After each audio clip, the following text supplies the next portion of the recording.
This week on Not Another Shooting Show. It's not the greatest gun ever made. How you should start a major match weekend, brutalizing your body. If we could just have some more civil unrest, like I'm buying a new house. He's Jeff King. I'm Andy Erickson. This is Not Another Shooting Show. We go back in time, Jeff, to almost a year ago. Actually, let me do the math here. A year ago tomorrow, the day this drops. August 29th, 2023.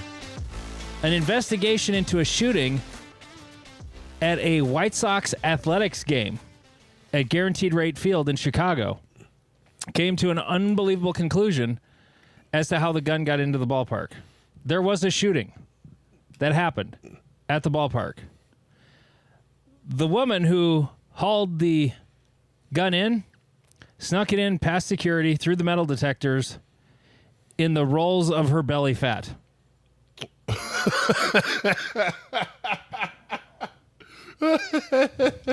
Beautiful. Yes. And I quote, one of the women grazed by a bullet in the incident said, quote, snuck the gun in past metal detectors, hiding it in the folds of her belly fat.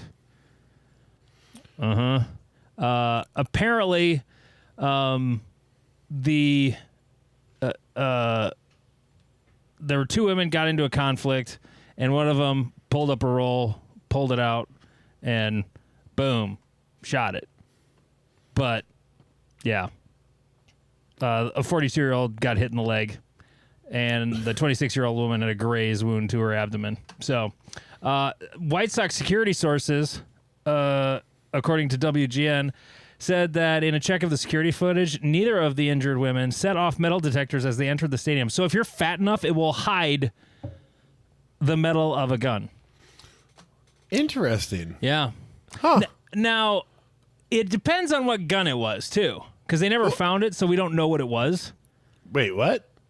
Yeah. That's really weird. Because, yeah, I see. I know where you're coming from. Like a Glock. If it's a Glock 43. There's a lot Glock of plastic. 42. Yeah. Yeah. Or like I was thinking of, like, I couldn't help but think about this when my son and I went to Metallica last weekend was, okay, could I get an LCP past these? Yeah. You know? Yep. Like, if it's just like, if I took it apart and just had like, they're not going to know what the fuck a slide is, you know? Right. Well, So if I just have my keys in my pocket, you know, I put the frame in there, and then I hide the slide under my cell phone. Boom. Like, they weren't looking that close. yeah. Yeah. As doing mass security checks, I'm even wondering if this person's this obese, like if they even put them through the scanner. They needed ground penetrating radar in order to find the gun in her fat rolls. Because, like, as a gentleman of stature, going through the metal detectors at airports, I have to like scrunch myself down because if you touch the sides, it'll go off. So it might have been she just like waddled her way through it, went off, and they're like, fat ass touched it, whatever. Yeah, move along if they're even on. I mean, there is the security theater. yeah, true, but like the metal detectors at U.S. Bank Stadium in Minneapolis, they were definitely on because there were lights and like they were dinging for some people and not for others, and Yeah. whether or not they're, you know, like I don't disagree that a lot of it is theater, but anyway, there's a way of sneaking a pocket knife in, put it in your fat. The only like I'm fat, but I'm not that fat. Like I don't have big enough rolls to hide a weapon. You know? Right. Well, yeah, because if this person Certainly not when I'm has standing up. Right. That's what I was about to say. Like, this person has to be heavy enough that has a roll while standing. Like, yeah, if you're laying down and like scrunching yourself up, like, Yeah. I've seen people with like low body fat be able to like scrunch their belly if it. So it's like, But at best you're hiding a nail clipper in there. You know. Right. Anyway, so we have a lot to talk about on the show today. I'm going to start off with, before Jeff talks about the match he shot, I want to talk about the Shadow 2. I got my slide back. The greatest gun ever made. It's good. Like, it's good. It's not the greatest gun ever made. And here's why I say that. I took it to the range and I started shooting it, and some of it was like new gun syndrome. Like it's not automatic. Nothing's automatic with it yet.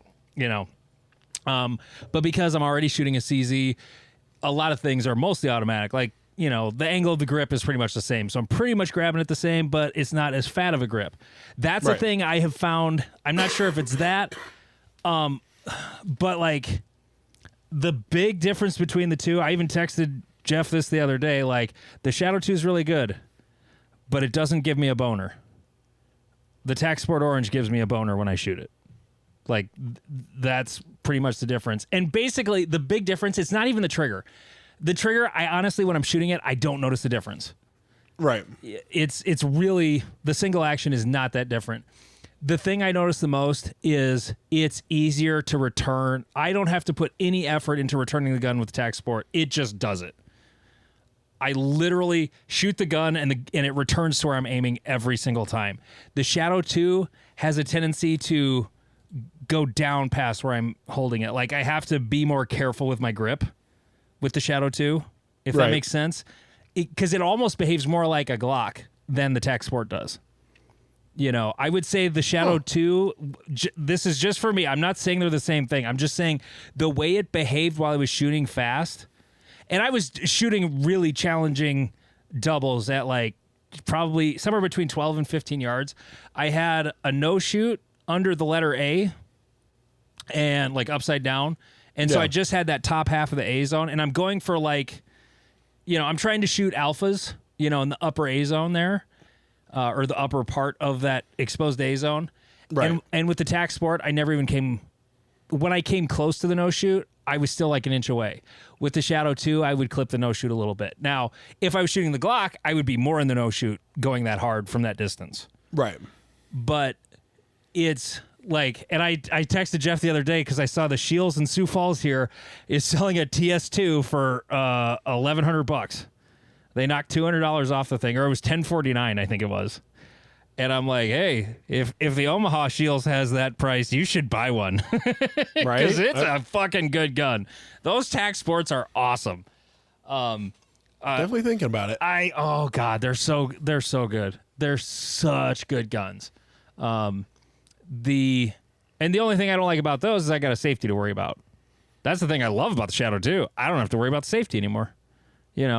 I pretty much shoot it like a Beretta. I draw it, I shoot it. The double action's fine. That's not really a problem for me. It's okay. It's very good. It's very good. Like for a carry optics gun, it's absolutely the best. For enhanced optics, we shall see. Tac Sport's better. It just is. Yeah.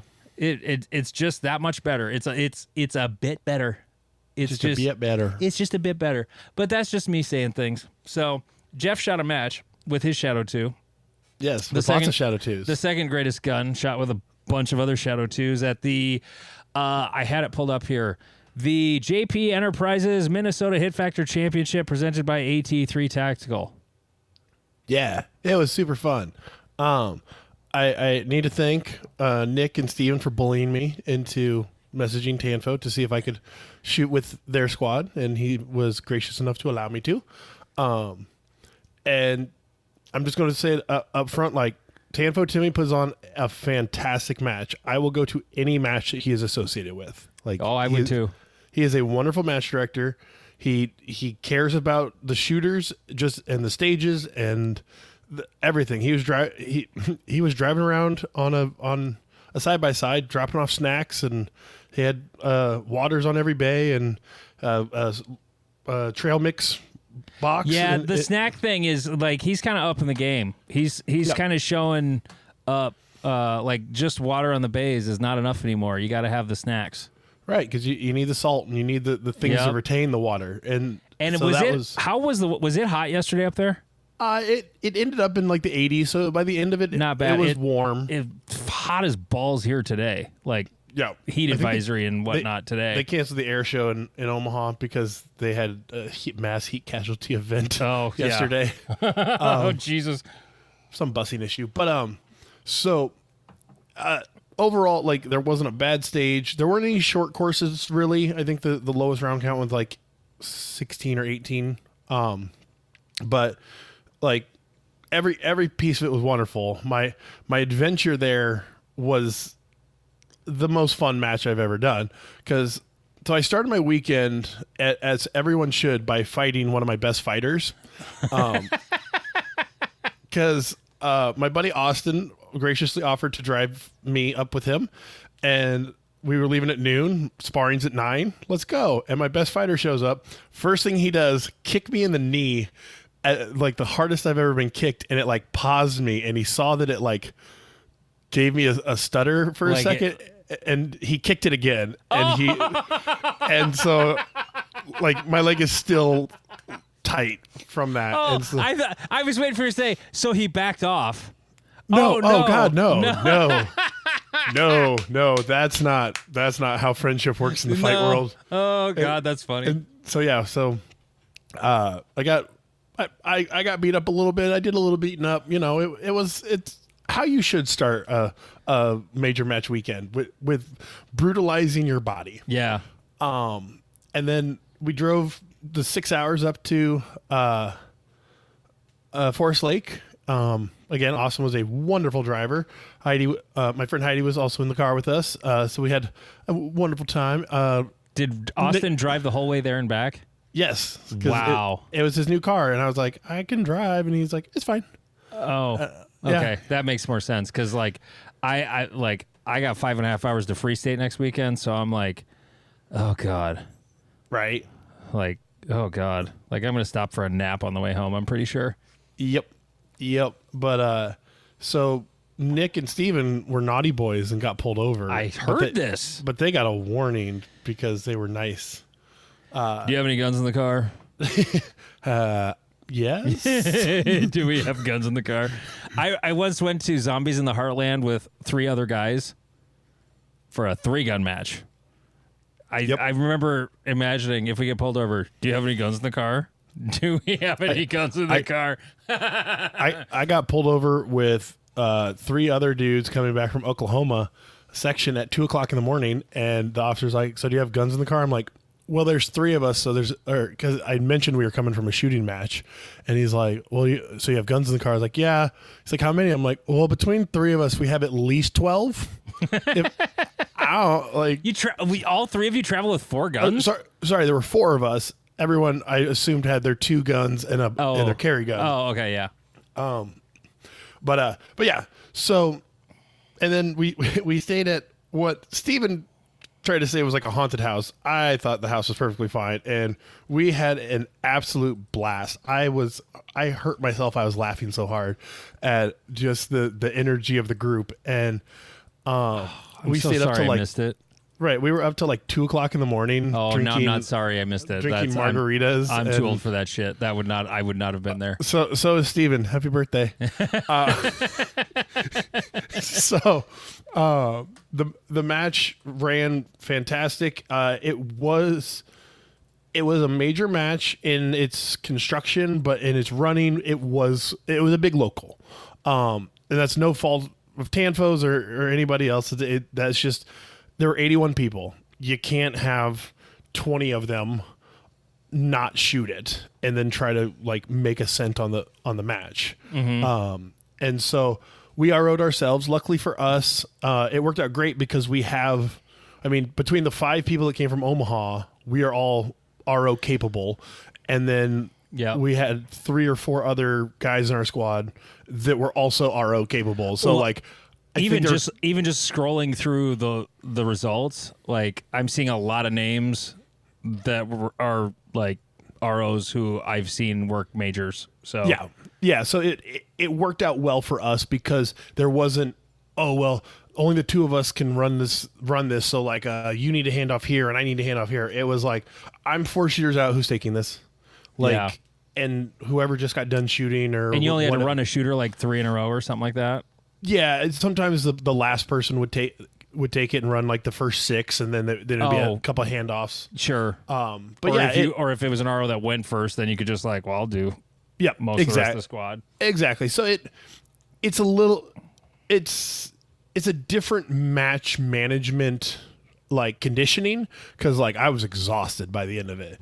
It was because you're doing everything. Whereas at a major match, you still can kind of like, okay, that shooter's going, I'm going to sit down for a second. And it was like, nope, you better not sit down, because the second they're done, everyone's got to go do something. Yeah.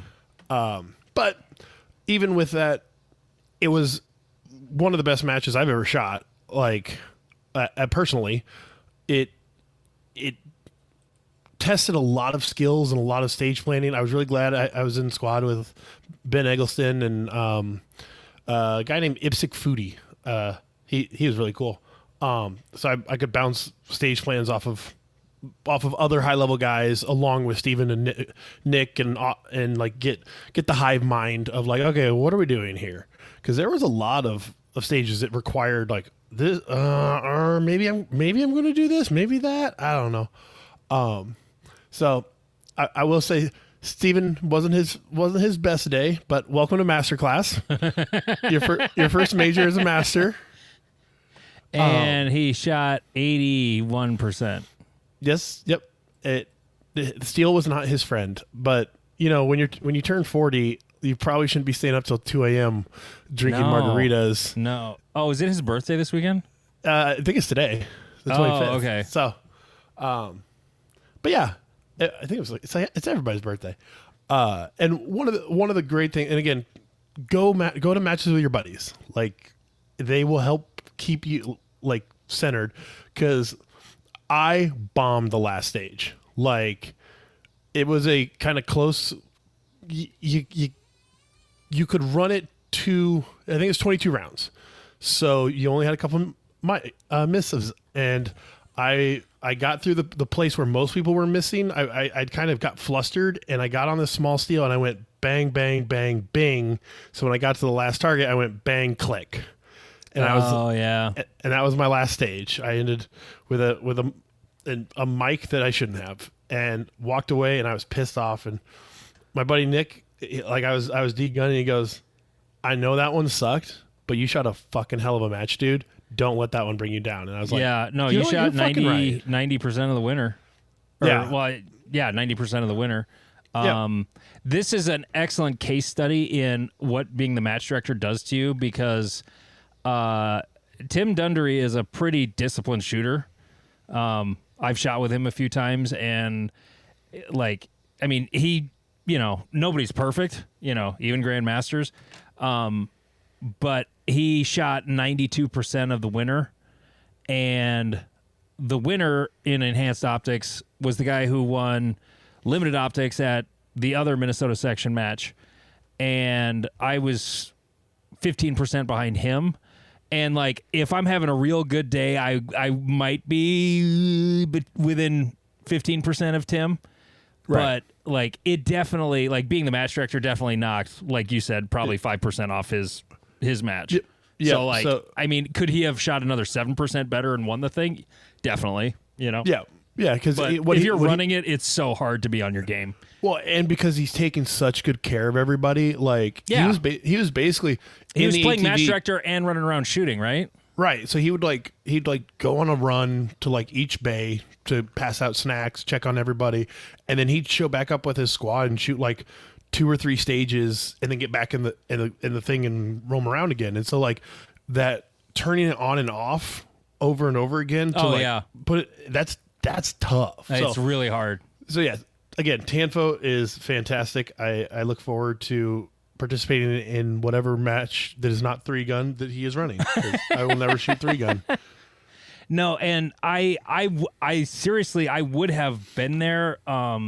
Just full disclosure, this weekend is the anniversary of my dad passing away, so was with family all weekend, so that's why I didn't go to the match. So otherwise, I would have, like, I knew all along. I was like, ooh, I might be able to do it because it was on Saturday, but and not Sunday. But I needed to be here. So it's the emotions of that are yeah. So. No, it's been a tough weekend, and you know, going shooting would have been fun, but it would not have been the right thing to do. So 100%. But I'm jealous I didn't get to go and have all the fun.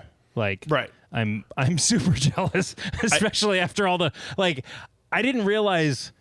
I found out today that Jeff shot this match. Like, I had no idea that you were going. So then when I found find out I out, was like, going Wednesday. I didn't even know, I thought you were going to a Muay Thai thing this week. And I remember you saying there was, like, a tournament you were going to or something at some point, but I didn't remember when it was. And so when you said, when I get back to Omaha, I'll check on that date or whatever. And I'm like, okay, cool.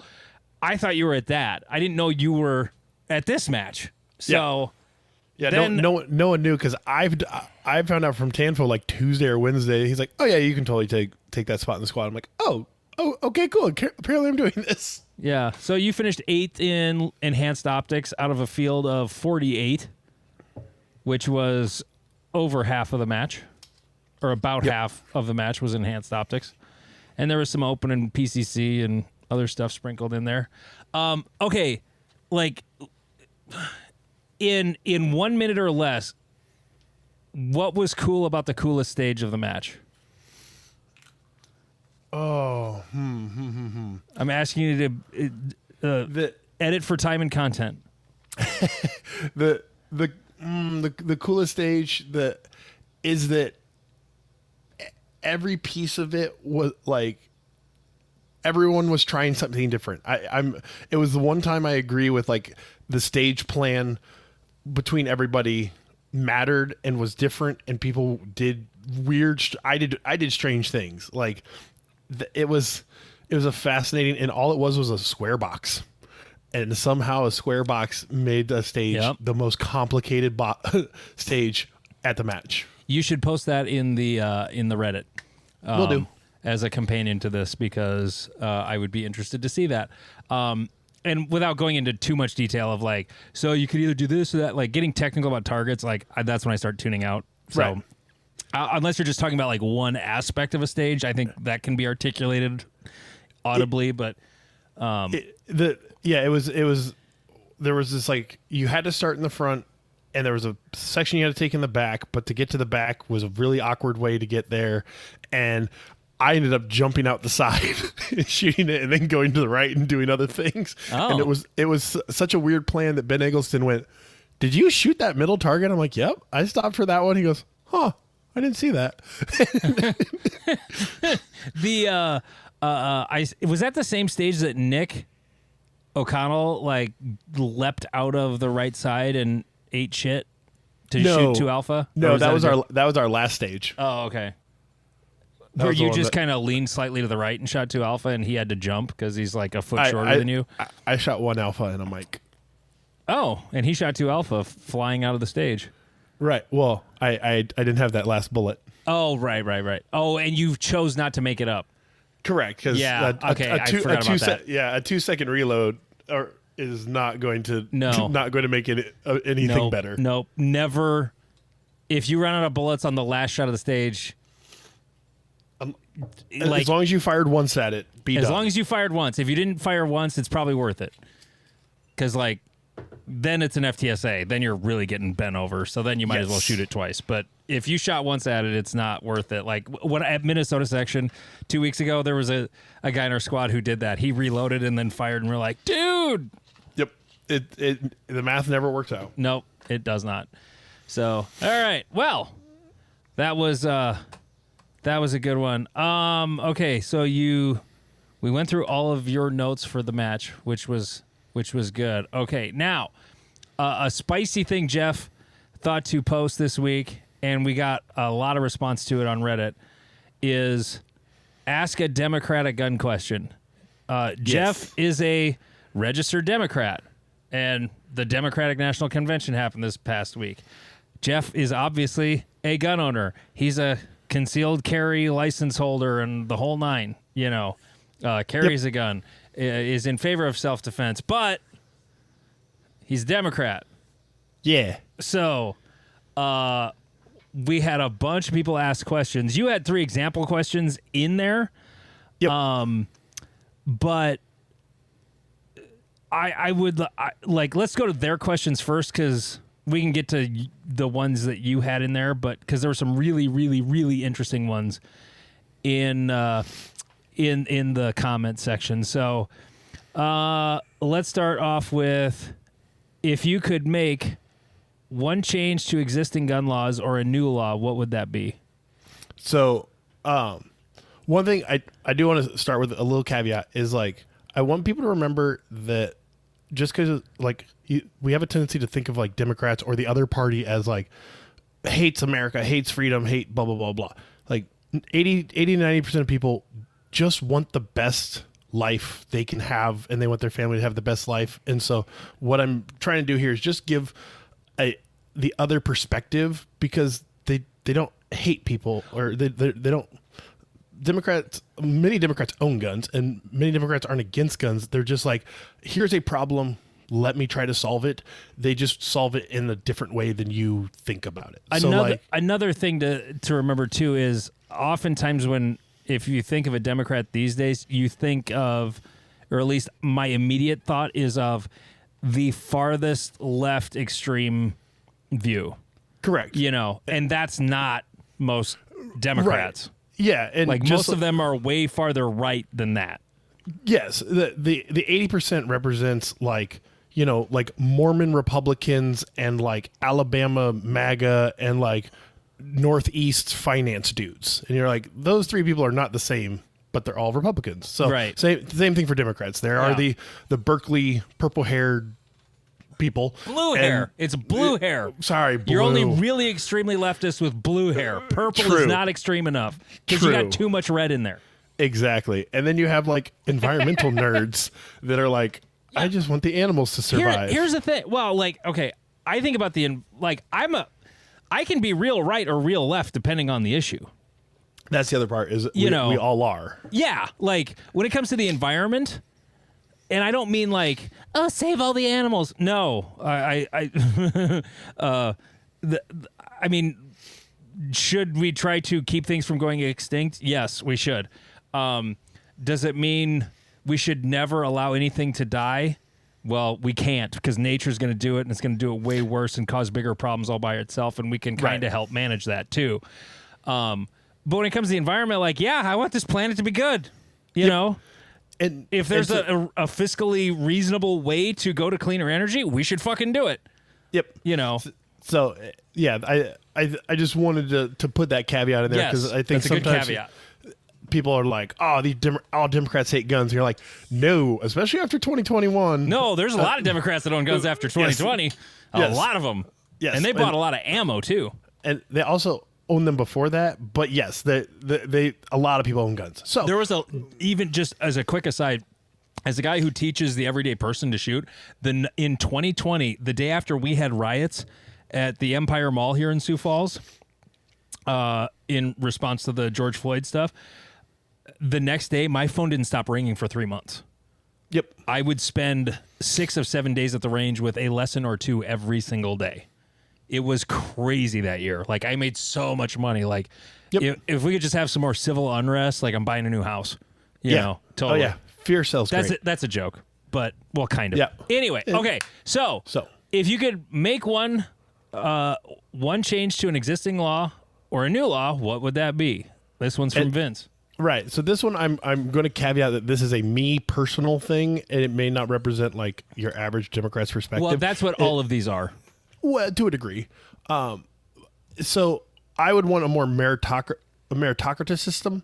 So if you show a merit that you can get the thing, like basically meritocratic. Meritocratic. You got my brain spinning on that word now. Yes. Basically, because I like the systems in like Switzerland, the Czech Republic, other countries basically are like, hey, if you can like demonstrate competency and like do some paperwork, you can get this. Mm-hmm. And so people who think Europe doesn't have any guns, you're thinking of the UK. Everywhere else has a way to get a gun. And many of them actually have ways to get cooler shit than we can get. Yeah, that's true. They're just like, hey, you got to fill out some extra paperwork and like show us that you're not a crazy person. And when they're like, here's my proof I'm not a crazy person, they're like, here's a Glock 18. And they're like, thank you. Is it almost, I haven't looked at it as much. Is it kind of like our tax stamp system in terms of cost and paperwork? It's less intrusive like basically you have to like fill out a form, go to your local police department and turn it in. And then they're like, they like check it. If it meets the criteria, you're good. So it's almost like an advanced 4473 rather than like the tax stamp system, which feels a little more invasive. Yeah. But like, and expensive. Right. And I'm not 100% sure on the expense because like it varies by country a lot, I'm sure. Right. And like the Swiss one, I think if you have a full auto, you can have it at home. It's no problem. But to use it, you got to like rent a bay for X amount and you have to like fill out some paperwork and like show them like, hey, I legally own this, blah, blah, blah. And then you have to like fully rent the bay for X amount of time. And you can't just like show up to a range and shoot full auto. Like you have to. Okay. So there are other caveats to it, but suppressors tend to be legal. Short barreled rifles aren't a thing. Suppressors tend to be like it's like buying earplugs in a lot of places. They're preferred for a lot of in some the places they're mandatory for hunting. Yeah. Like in the UK, the small amount of rifle hunting that is allowed, or is it the UK? I can't remember where it is, but I know there's a country where in many countries in Europe, it's mandatory to own a suppressor, and the suppressors are sort of disposable. They're not. Yep. They're not. And honestly, I mean, like, how expensive is it to really weld a tube and put baffles in it? I'm not knocking the research that's gone into making them good. I'm just saying, like, they should probably be about a tenth of the price, right? I mean, based off my understanding and like some of the European, like, yeah, they buy suppressors for like $100 because they are a tube of metal with like washers in them. Yeah. Yeah.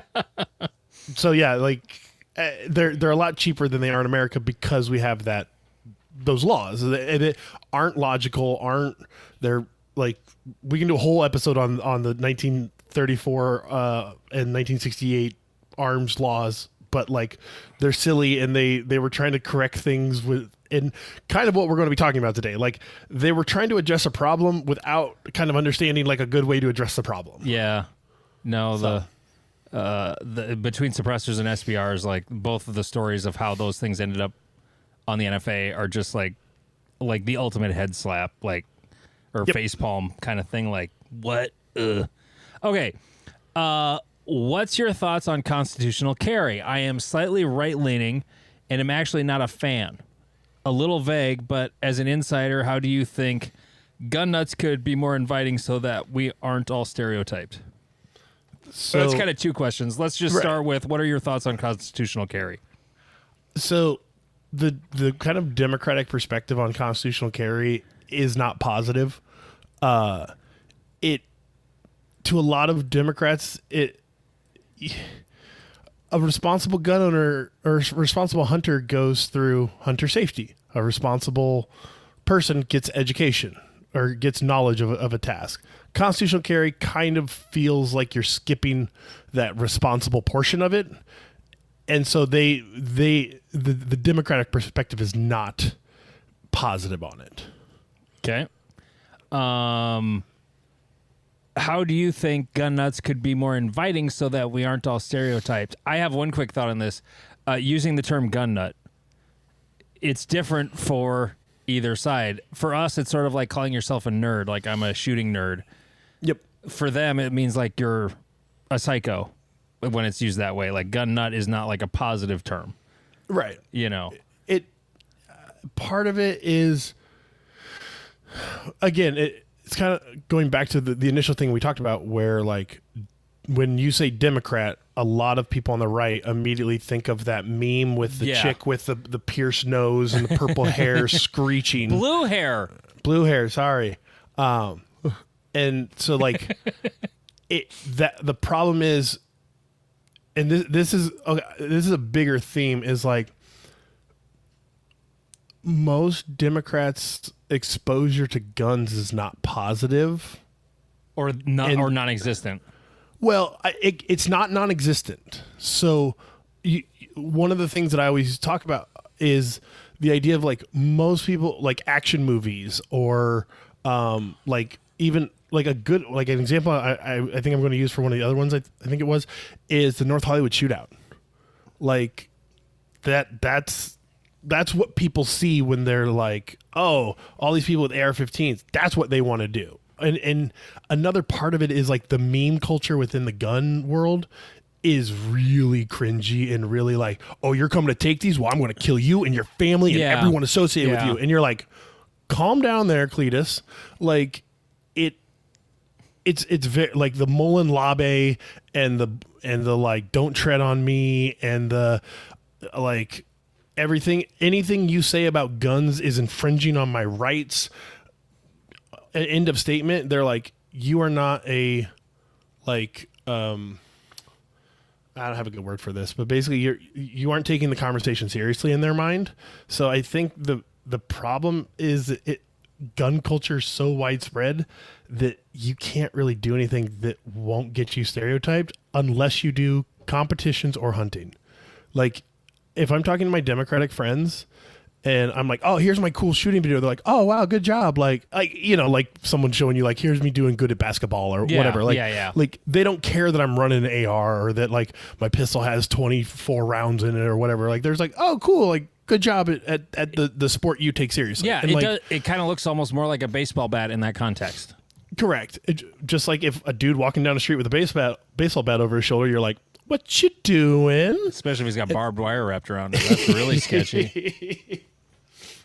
So I think being more inviting, the problem is you can't control the people. Like don't go to open carry rallies because it does.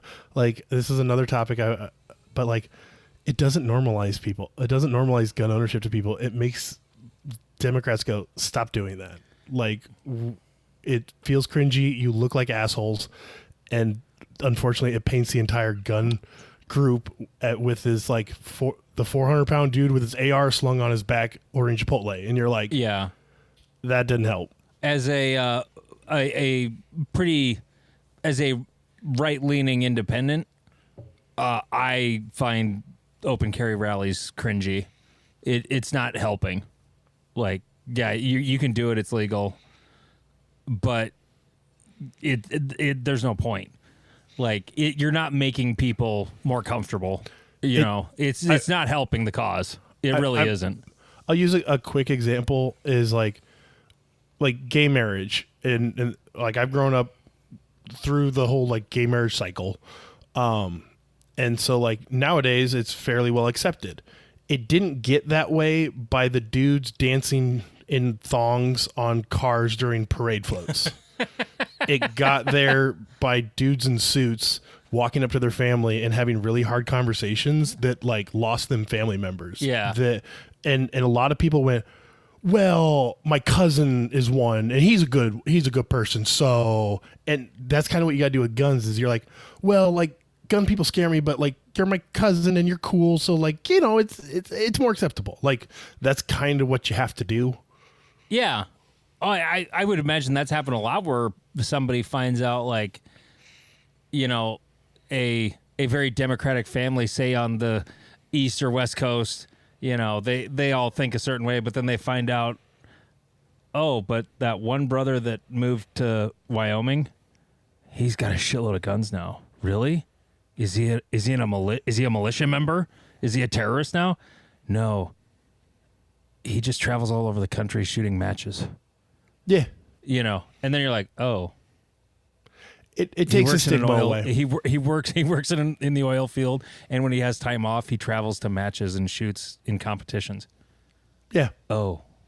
Yeah. That makes total sense. That's going to do way more. Yeah, for sure. Okay. Gun control is the Democrats' abortion topic.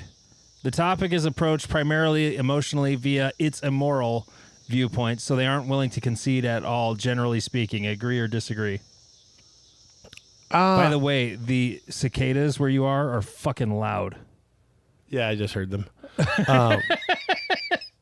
So Jesus, that was insane. oh, my hearing's really bad then.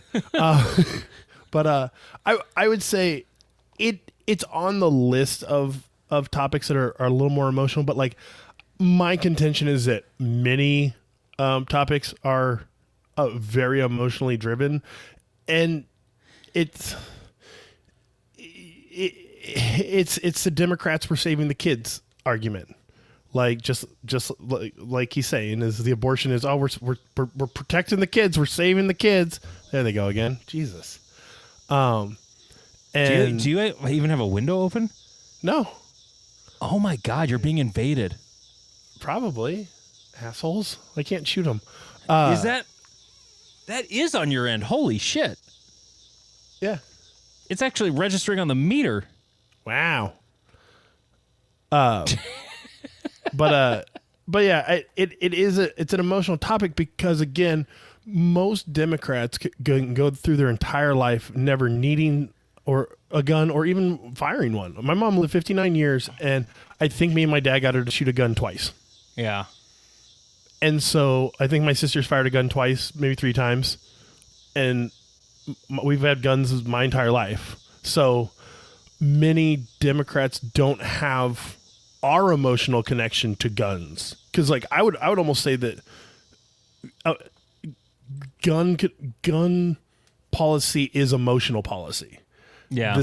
The statistics behind it aren't favorable to either side depending on how you look at the statistics.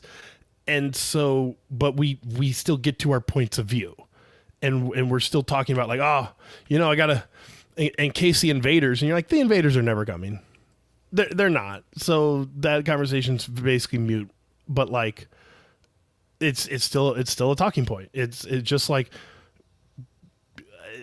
so I think that yes, it is an emotional viewpoint that makes it more difficult for people to understand. But I think it's emotional to both sides. And again, shall not infringe. Shall not infringe. That's the answer. Shall not infringe. And you're like, yes, you can. And you do constantly, because I'm not allowed to have an AT4. Yeah. I mean, they are, and the Supreme Court has ruled that the Bill of Rights, like the First Amendment, is not 100% unlimited. Correct. There are limitations on the First Amendment. You can't walk into a crowded theater, is the cliche, and yell fire. You can't make threats. There are limits on it. Libel laws, there are slander laws, Slander is spoken, libel is written. Still freedom of speech. Well, I guess, yeah, no, it's the same. But it irks me when people use the wrong word there. That's just one of those douchey things I get wound up about. This is a story that happened just here in my town this past week. Police here are investigating a manslaughter case. There was a shooting. A teenager died. Basically, it looked like one teenager was dicking around with a gun and accidentally shot the other teenager. And then it was sort of like covered up to look like a self-inflicted accident or shooting or whatever. And then the adult in the home has been charged with accessory to manslaughter and 9 counts of abuse or cruelty to a minor. And the question is, at what point should a gun owner legally be at fault for poor storage and security of a firearm? So that's that's a very interesting one, because it kind of goes to our over liability of the country just the litigious nature of the U.S. Right, because it kind of goes to the if you buy a pool or trampoline, you are required by your insurance company, not the law. We have a trampoline, and we had to notify our insurance company. Correct. And they charged us more. Correct, because someone can trespass onto your property. That's one of the questions. Do you have a fence? Correct. And so they can trespass onto your property. They can, like, I'm going to say, I don't know if vandalize is the right term, but they can like trespass. They can use your property. They can be in your pool, like, and then they get hurt and you are liable. And you're like, the fuck? Like, I didn't. So the thing is, you're actually, like, they're committing a crime, and that they shouldn't be. But unless there's a state law in the books preventing that, then you're fucked. And then they're gonna have to. It isn't that they're gonna. It's not that you're liable. It's that the insurance company's gonna have to pay money to deal with it. Correct. And that's why. Like, Right, that's and the thing everybody needs to understand is like the right and wrong. Insurance companies don't give a fuck about right and wrong. It's like, how much is this going to cost us to deal with it? Yep. That's what causes your premium to go up and why the question is asked on the form. Right. And so using that as kind of a go by, and I understand that this is more like criminality, but there is like there's fault of lack of control or security over certain items. Like I don't know this. I don't know if the examples I'm thinking of are actually good or not, but like if a pharmacist is just like, here's some pills, or like leaves a thing of fentanyl sitting on the counter and someone grabs it, they're probably going to be held liable. Yeah, because it's a controlled substance or whatever. And so the democratic perspective is like, if you're a responsible gun owner and you care about the safety of people, you should be securely storing your firearms. Like, well, and that's kind of, and the funny thing is like, that's the perspective of the gun industry that I was taught young. I don't think this is necessarily a democratic perspective. I think it's like, how far do you have to go to keep them locked up is where it starts to diverge. Right. And that's again, trying to solve a problem. Like, kids are dying, people are dying, and people are asking like, no rule can be enforced without violence. Like that's my governmental perspective. And so how can you can't just be like, hey guys, like totally lock your guns up. Oh, your kid killed that person? Well, you should have locked the gun up, but like we can't do anything. So like, but you totally should have locked your gun up. Like one of the school shootings in Omaha was a police officer's kid took his dad's gun off of his dresser table, went into the school and shot the principal in the face. And here's the thing though, like when it comes to like that sort of storage, I think they are liable. I really do. Like if you have kids in the house, you have minors, people who don't have the right or responsibility to deal with it, they should be locked up. Like all my guns are locked up all the time. Right. You know, like I have 3 kids in the house and they're all locked up. None of them are accessible to any of them. Right. And so I personally do support the idea of poor storage and security. You should be held legally liable. Now, figuring out where that line is, like there was a person in Omaha that had their gun safe in their garage, which I don't recommend. And I don't remember if it was bolted to the floor or not, but it was a big safe. They broke his garage door down, wrapped a chain around the gun safe, and dragged it down the street with a dually until it popped open. He has done the best he has done a reasonable amount of effort to prevent someone from accessing it. Like there's a difference between, well, they were locked up, but like they came in with a blowtorch and cut it. You did a reasonable amount of effort to prevent. You don't have to prevent that sort of theft. But kids shouldn't be able to be like, oh, hey, little Johnny, here, look at my dad's rifle. Like, isn't it cool? Bam. Yeah. Here's a great example of the difference of that. And it's in my house, okay?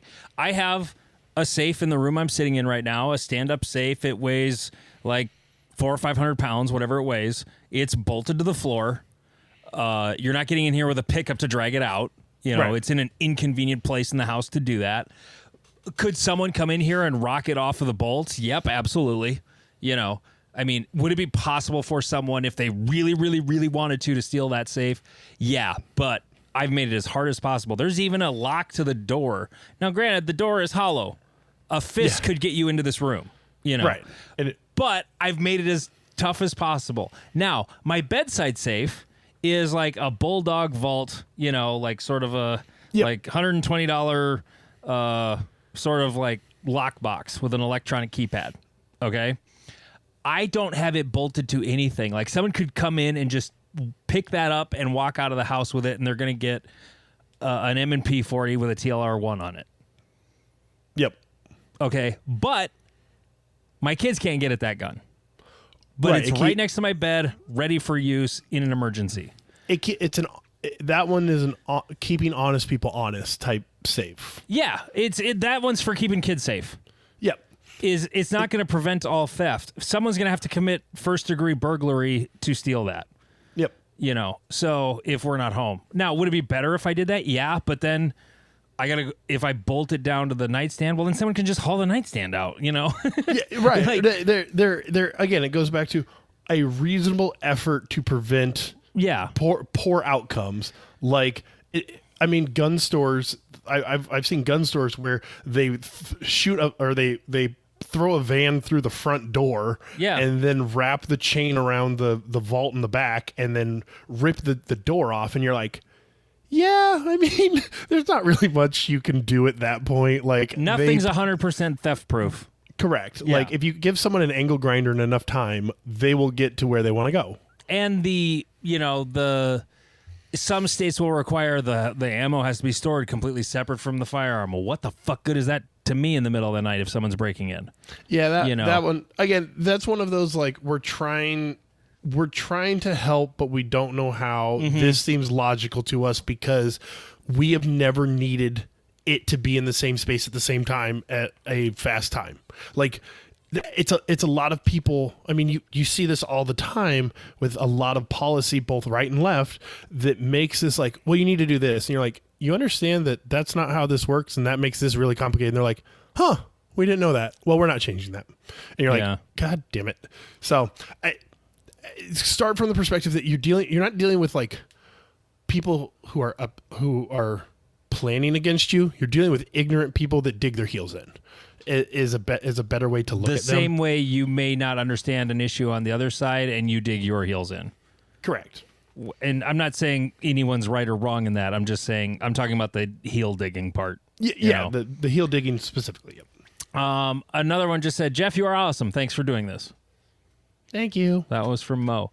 Another one here. This is a really good one. What is the Democrat view on the Supreme Court decisions like Heller and Bruin in relation to the Second Amendment? So they're not viewed favorably because part of it, so they upended a lot of gun law that had been as I understand it, they were kind of already done through the courts, and Heller and Bruin basically threw them into limbo. And so, I mean, Heller was 2011. Heller was, I think, even longer ago than that. Like 2011, 2008. 2008. So, like, there are still court cases that are using Heller as a basis for their argument, and we're 13 years past it. Just so we're clear, so everybody understands, what Heller did in a nutshell was it held that the Second Amendment protects the individual's right to possess firearms, and that a city's total ban on handguns, as well as its requirement that firearms in the home be kept non-functional even when necessary for self-defense, violated that right. This was District of Columbia, Washington, D.C. versus Heller was that case. So yeah, there are still in this, like New York, Chicago, states like that or cities like that are still arguing. They're like, okay, where's the line? What? Because some of them are like, you can transport the firearm in your car, unloaded in a separate place, which some of those laws are actually hunting laws from like the 1800s or from the like 1930s. But like, yeah, so they're not viewed favorably, mainly because they brought chaos to the system. Like Bruin, it's honestly kind of like, if you think about it, it's a really weird like go by. Is it the only laws that can be legal are laws that could have passed based off of 14th or 15th century English common law? It's really strange. What do you mean? Let me, if I'm quoting this correctly, because Bruin uses where I'm trying to find a quick because the guts of the Bruin decision was that New York's concealed carry law was unconstitutional because it required a reason to be able to carry it, and that basically it extended the right of owning a gun for self-defense in the home existed outside the home as well. Right. And just anything as simple as part of that was just even transporting it to the range. It was like once you got your pistol to your house, it was almost like you couldn't take it out of the house ever again. You know, right. It was part of the problem. Yes, it was. so it part of it again, and I don't study like Supreme Court case law, so and there's so many crazy Supreme Court case laws that have happened in the last 3 years that it's kind of thrown it into, but it seems that it was addressing a very like good thing, like, hey, let's do this, but the opinion of the court used like must be in line with like the laws of the 1700s or something like that. Like, let's see. Found a quote. The interpretation, the historical tradition. That's the part I'm talking about. Legal scholars, since interpreting the historical tradition requires judges to understand how the framers of the Constitution envisioned gun ownership in the 18th century. So, by 2024, the number of cases heard annually since Bruin rose to 680 compared to 74 in the decade prior. So, wow, there's a lot of chaos in the gun market right now. And again, you're dealing with people who start from the perception of like guns don't make things better.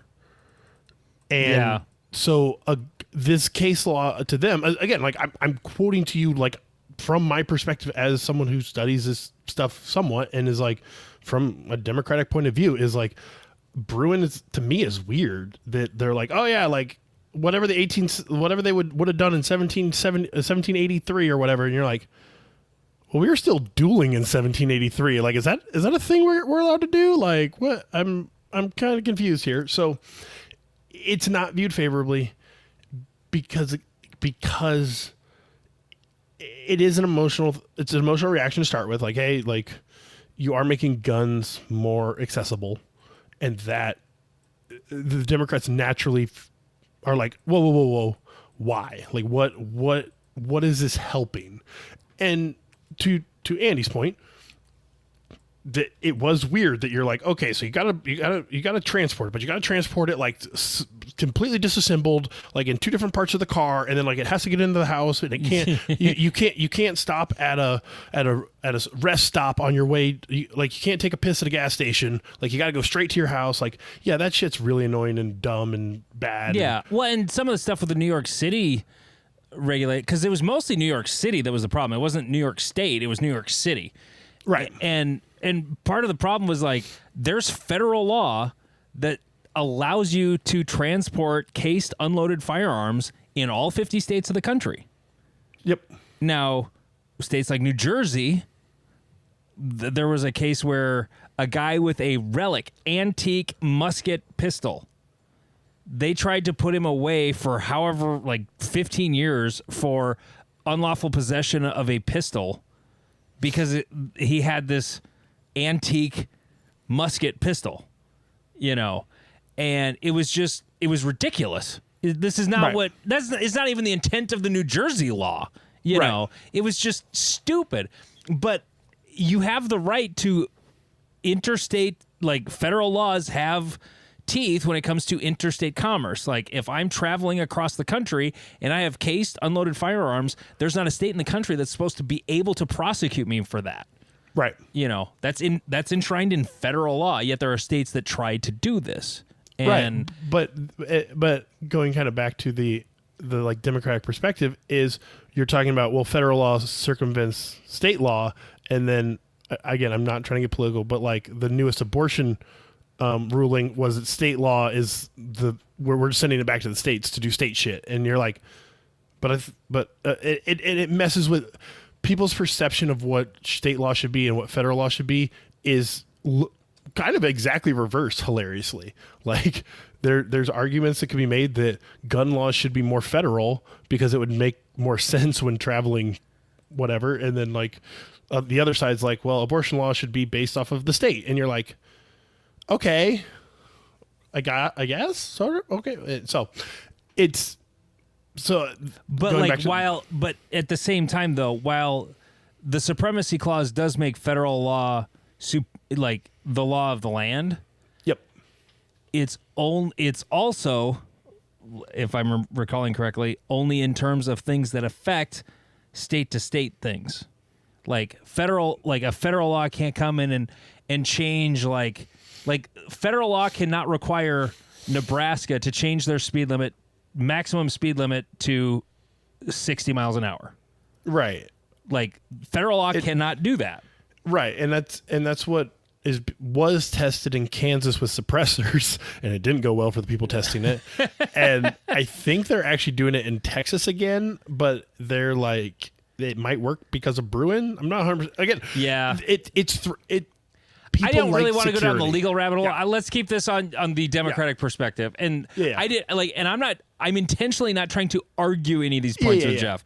Like, this is just merely other side perspective. So, like, that's why I wasn't even trying to argue there, and I hope it didn't sound like that. I was just trying to add some of the other information. Yeah, no, I've thought that you've done a wonderful job of Okay. just facilitating.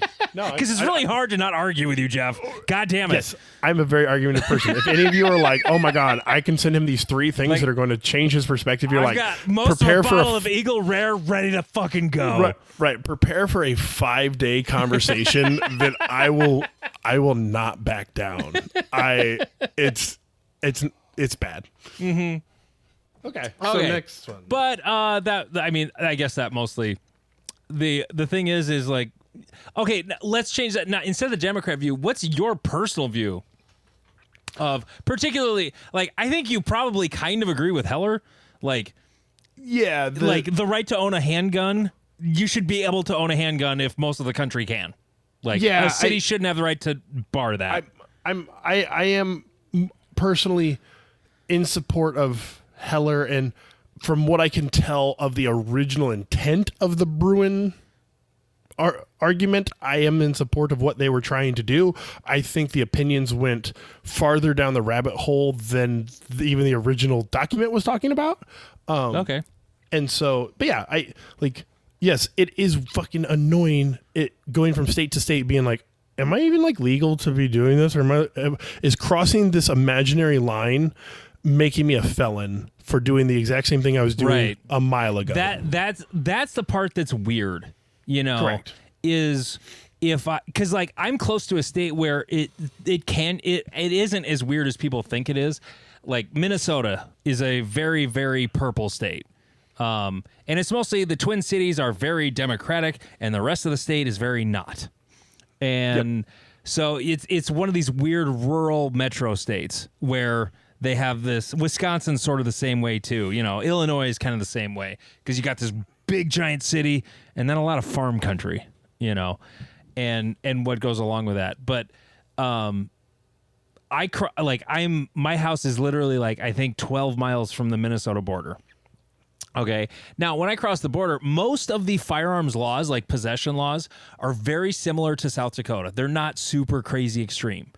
However, like to carry a concealed pistol in Minnesota, South Dakota's enhanced permit, the one you have to, like, we offer 3 permits. One is literally an application, $10, and wait a week for the sheriff's office to do a background check.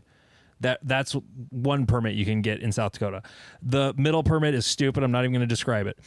And then the third permit basically requires a class and an FBI fingerprint background check. And then Minnesota accepts that permit. So I can carry a concealed pistol, same as a Minnesota resident with a permit in Minnesota, and that's fine. When it came to everything else, though, as long as I have unloaded guns in the car, they were perfectly legal. Like, I'm not doing anything wrong. If I got a magazine in the gun, now I got a loaded magazine in the gun. Yep. Now I got a problem, And so that's about as big of a problem as it got. Even the, where you carry in Minnesota, in some cases, is very similar to South Dakota. It isn't as extreme as you would think. But even the difference, like in Iowa, you can have a blood alcohol content as long as you're below the drunk limit, you're good. But in Nebraska, if you are consuming alcohol, it's a felony. Whoa. Yeah, that's weird. Yep. In South Dakota, I have to have a loaded firearm for it to be a problem. Correct. And then it's only a misdemeanor. Right. And so that's where I kind of support kind of a more like general blanket, like, hey, this is the level, this is what we're doing so that everyone understands the law, or even like duty to inform. In Nebraska, you have a duty or you at least used to have a duty to inform. Yeah, no, you still do. Yep. Okay, so we have a duty to inform, but in Iowa you don't. And like, I understand the arguments on both sides of that, but like, it is kind of an important thing to know. And if you're doing a Utah to Florida road trip, or I don't know, you're speeding through Iowa going to Minnesota, you might want to know, like, do I need to inform this cop, or is it something that like you don't say? Like what? So that's kind of where I stand on kind of the patchworkness of like laws and the Supreme Court decisions kind of upending what was already an annoying patchwork to make it an even more annoying patchwork. Yep. So here's where I give my plug again for what I believe is the best website and resource for people who go interstate with guns, and that is handgunlaw.us. If you've never been to that website, it looks like it was made in 1997, and I think it was. But you click on a state, and it opens a PDF file, and it breaks down all the laws. Like, it has links to the actual laws, but it breaks down all the laws by category. Like I just clicked on Nebraska. They're a shall issue permitless carry state as of September last year. So, and then it lists all those states that it honors permits of, which doesn't really matter anymore because they're permitless carry for non-residents as well. And then the next category, oh wait, let me skip down. How to apply for a permit, that stuff kind of doesn't matter. Non-resident permits, they don't issue them. Okay. Then you keep scrolling down, and it gets to places off limits, even with a permit or license. This is good information to know. The thing that sucks about Nebraska, it's a long fucking list of places you can't carry. In South Dakota, it's 3 places. Outside of federal buildings, that's its own thing in every state. But like in South Dakota, it's bars concealed. You can open carry in a bar in South Dakota. I still find that to be the weirdest differentiator. But they don't have to let you, though. Like, that's the thing. Right. No bar's going to let you. Yeah, they can trespass you or be right, exactly. Service. But open carry in a bar is legal. It's concealed carry that you can get arrested for. Schools and school premises, and then courthouses. Those are the 3 places in state law that are off limits to carry firearms. In Nebraska, there's 1, 2, 3, 4, 5, 6, 7, 8, 9, 10, 11, 12, 13, 14, 15, including churches, which is bullshit. But we have church security teams, which it's confusing. Again, this is why everything is so confusing, and I don't like it. Yeah, no, it's bananas. But anyway, handgunlaw.us, everybody should know that website if you're going to travel. Okay, let me go back. I think that was most of them. Oh, I skipped over one. Sorry. Thoughts on over a lot of them? I did? Yeah. Well. Okay, keep going. Okay, I skipped over Owen's thoughts on magazine capacity restrictions. Okay, so I'm going to inform you that like I have gone down to like I sold my first AR because I bought it right before the Batman shooting. And I got rid of it. And so like I understand like I was for magazine restrictions because it makes sense. They completely make sense from the perspective of when someone's doing harm, giving them another road bump gives you safety.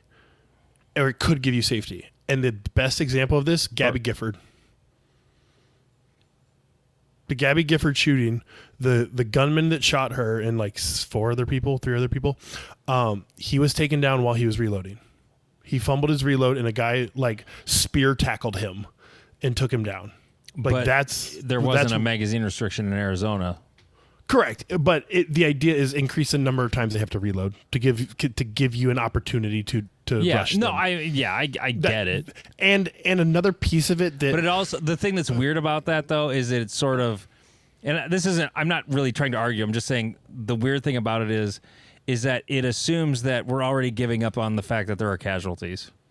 Correct. I mean, as long as you have one bullet, there can be a casualty. Yeah.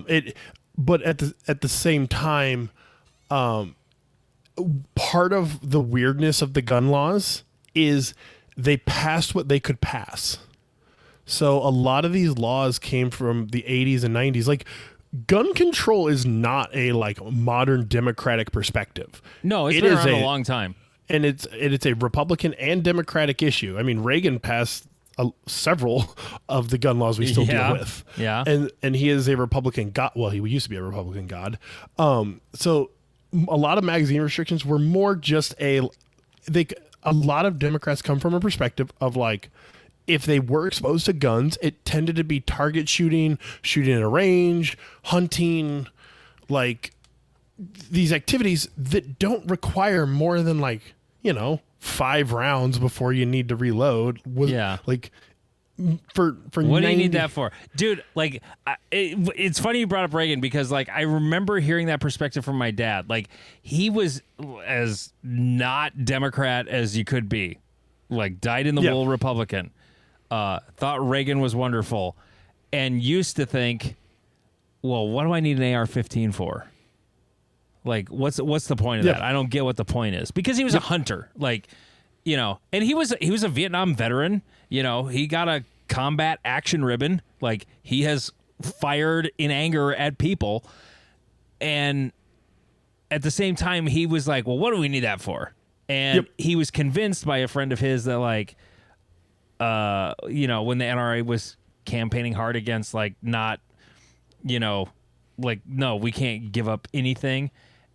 And the argument to him from his friend at the time, who was like an antique dealer, like he's got like $80,000 lever action rifles. Jesus Christ. Oh God, dude. They're like original 1873 Winchesters. Wow. I've seen him at a gun show with a price tag of $80,000. So, and this was like 5 years ago before the, I'm sure he would have a bigger price tag on it now. But anyway, the same guy, he's like, but they're the only ones fighting for us, Tom.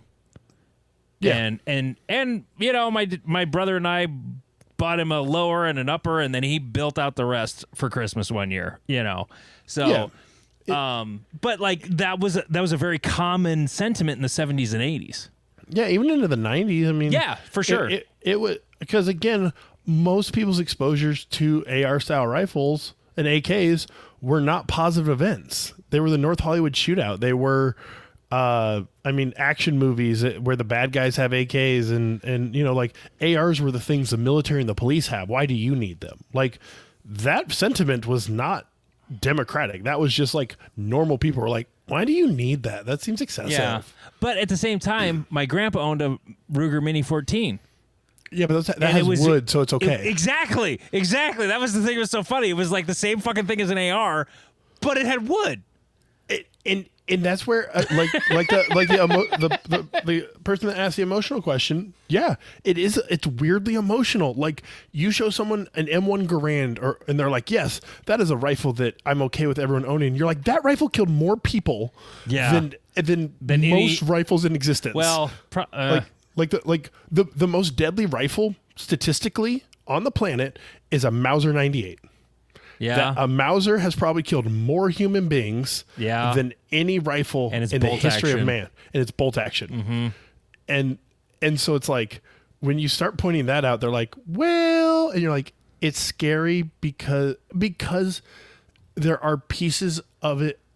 There is a propaganda to it. I fully acknowledge that, but there's a propaganda on both sides to it. 100%. Yeah, and so it's like, the bad guys carry AKs, like. And when people talk about like school shootings, like Sandy Hook and ones where they use AR-15s are hyped up a little bit more, or people just assume that everyone was using an AR-15 because school shooting equals AR-15 equals mass casualty. Even though, like, I made an argument to an aunt of mine who's a Democrat that, like, the one down in Uvalde, the dude was in there for like an hour and a half. Like, he could have done all the damage with a knife, and it wouldn't, like, the gun didn't make the difference at that point, other than the preventing lack of police action is what was the really big problem there. Right. And so, like, it kind of becomes a if this then this type situation that a lot of Democrats have started with AR-15 bad. This event bad, must have been AR-15. Well, and even they have since changed it, but like every year, the thing is that a lot of people don't realize is every single year there's an assault weapons ban introduced in Congress. Like, literally every Congress has had an assault weapons ban introduced. It just doesn't go anywhere. Right, because you need like 3 people to sign on to it to advance a bill. Like, there's like, hey, we want to pass this, and everyone else goes, nope. And not like touching that. Right. End of equation. Yeah. So But just like the thing that's interesting though is in the older versions of it, newer ones, they're pretty much trying to get rid of anything that's a rifle and semi-automatic. But in older versions, things like the M1A, the M1 Garand, the Mini 14, these were all exempted. But the AR-15 was vilified. And it correct. It's a logical fallacy. But It is. For sure. I wanted to mention when I brought up the Mini 14 and, and my grandpa, when the San Bernardino shooting happened, I think it was at a mosque in 2015.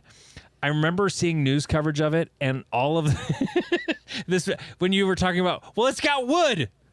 All of the sheriff's deputies had Mini 14s. They didn't have ARs. They all had Mini 14s with wood stocks because we can't have, scary black rifles with 30-round magazines. We have wooden Rugers with 30-round magazines. It's all perception. I mean, we Europeans are totally okay with their military being stationed in, like train stations with MP5s walking around just chit-chatting with people. No one bats an eye at it. Like that's just normal to them. But the concept that you can own a rifle and like take it to the range, like how and you're like, I just do. I don't. And they're like, that's baffling. And you're like, your military walks through your public places with rifles. Why are you confused by this? So it's weird. Okay, if there are more questions that I'm missing, I don't think I'm missing any. I think I pretty much hit them all. Some weren't questions as much as statements, so I skipped those. Oh, gotcha. Yeah. Okay, I see where you're coming from. But I think the original three questions, we could hit those real quick. Like, okay, the why do Democrats not support arming teachers? Like, let me just say this. Like, I don't think a teacher should be forced to be armed, and I lean pretty far to the right. So. The easiest answer to this is the liability issue. Yeah. The training question, who's paying for it? B or C is like this. The school shootings, both sides will kind of admit, like the ones we fear the most, the Sandy Hooks, the Uvaldes, the Columbines, are extremely rare events. Extremely rare. Yeah. And for a teacher to be armed, like 99.9999999% of teachers will go through their entire career never being in a shooting-based situation. 1 in 8 teachers are assaulted every year. Yeah.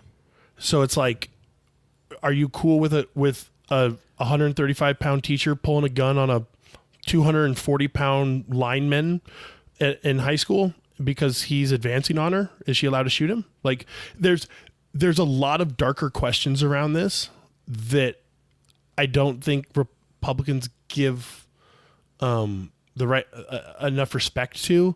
That this is a much deeper and darker conversation, and I don't support arming teachers because I was a large kid with a lot of small teachers, and if I got aggressive one day, they could just shoot me and be like, "Hey, I was in fear for my life." Like, yeah, and so. Are you cool with teachers shooting kids in fistfights like that? So basically, they don't support them because they don't see guns as solutions to to the problem. The problem is so rare, and the liability is so high. How many school resource officers leave their guns in the public bathroom every year? More than they should. right. And you're like, and they have it in a duty belt, let alone like concealed carry. Like, just take your dump and leave the gun in there. Like, you got level 3 retention. Just leave it in the fucking belt, dude. Right. But like at least once a year, if not more, some kid comes to office with Glock 17 in hand going, I found this in the bathroom. And you're like, oh God, if I had an SRO at my high school, like it would have been a little off-putting, but it would also have been hilarious to me to like walk up with a slide lock Glock and a magazine in my hand going, Mr. Wendling, the SRO fucked up.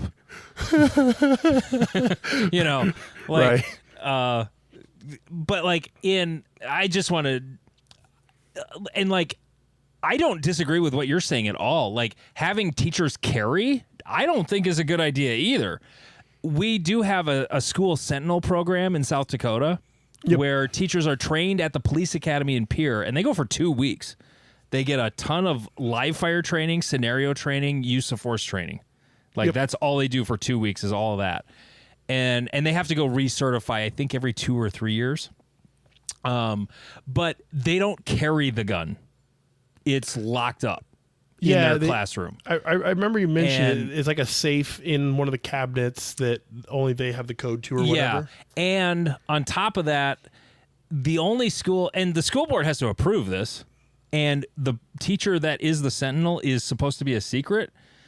And I know of one for sure because he has sought out further training from me.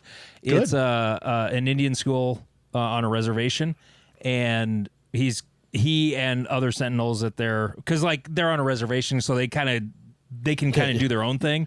Yeah. You know, on top Indian of it. law is a little different than federal law. It is, but they still go get trained for the school sentinel program in Pierre. Good. So, but there's also 2 other schools in the state that have also armed teachers in this same way, and they're both rural schools they're not in a town and there's no police. They have nothing. Like they're Right. extra vulnerable in a way where it's like, this makes sense. Right. You know? Well, and 2 further points is arming the teacher only truly works if that's the room they go to. Like, you don't want these people running around. Like, No. because the cops are going to roll up and just smoke the first person they see with a gun. Like, that's happened several times. And so unless this is the one classroom that horrible evil person has decided to go to, you're not really actually solving anything. And then for me, again, this is a me personal thing, like the pistol shooting ability of the average person terrifies me, and I don't know that I want them having a gunfight around other people. Yeah. When in the case of a rural school, and like just for context, like there's a school, it's not far from Sioux Falls actually. It's called well, I won't say it just in case. Yeah, I was about to say, it's supposed to be a secret, but it's kind of not a secret. But it's a rural school not far from here that is a co-op of 3 small towns, and the school is out in the country in the middle of these 3 towns. Yep. And like for a sheriff deputy to get there, like we're talking 15, 20 minutes minimum. Yep.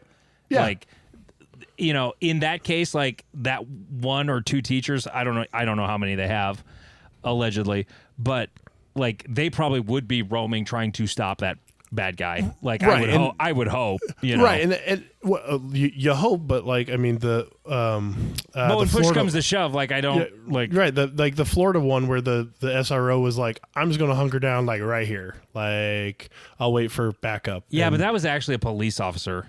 Like that Right. that bothered me. as know. it should, 100%. I'm just saying some people are like, yeah, they'll definitely go hunting. You're like, will they? Like, Yeah. No, yeah, I know. Yeah. Okay, Right. so the last one that we haven't covered so far is why do Democrats support red flag laws? And Well, I find this. I Super can't say I'm interesting. entirely against it as long as it's done correctly.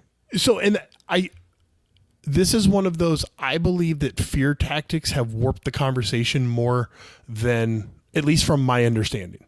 Because as I understand it, to get a red flag, like, diagnosis, court ruling, I don't know the good term for it.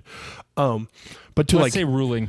to get a red flag ruling on someone, you must present like hard physical evidence, or it must be a under perjury like declaration by a medical professional or like police officer or direct family member. And like See, you just said 3 categories of people where 1 I'm kind of okay with and the other 2 I'm kind of like not okay with. yeah, I get it, Because like the but scorned ex-wife or girlfriend could make your life a living hell. they can, but again, that's the under perjury part.